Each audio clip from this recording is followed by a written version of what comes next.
আসসালামু আলাইকুম। দেখতে পাচ্ছেন এখানে রান্নাবান্না চলছে। গত 21শে মে আপনারা জানেন যে আমার বড় বাবা এই দুনিয়ার সফর তিনি শেষ করেন। আমার বড় আব্বা ছিলেন একজন মিলিটারি রিটায়ার্ড অফিসার।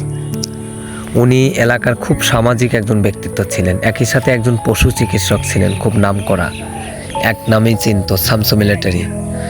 উনি আমাকে খুব ভালোবাসতেন এবং উনি ওসিয়ত করে গেছিলেন যে আমার মৃত্যুর পরে আমার জানাজা যেন আমার ভাতিজা নূর আলম করে। তো উনি হঠাৎ করে বাইক অ্যাক্সিডেন্ট করে এই দুনিয়ার সফর শেষ করেন। আসলে ওনার হায়াত হয়তো শেষ হয়ে গেছে। সিম্পলি উনি হুন্ডা নিয়ে স্লিপ কেটে রাস্তায় পড়ে যায়। ওনার দোয়ার আয়োজন চলছে, আমরা ভাতিজারা দোয়ার আয়োজন করেছি, রান্নাবান্না চলছে, অনেক বড় আয়োজন আর কি। 10 মণ চালের এখানে বিপ তিহারি হবে, স্পেশাল খিচুড়ি আর কি। রান্নাবান্না চলছে, দোয়ার আয়োজন হবে আজকে। তো খুব মিস করছি আমার বড় বাবাকে। উনি খুব সামাজিক এবং খুব ভালো একজন মানুষ ছিলেন।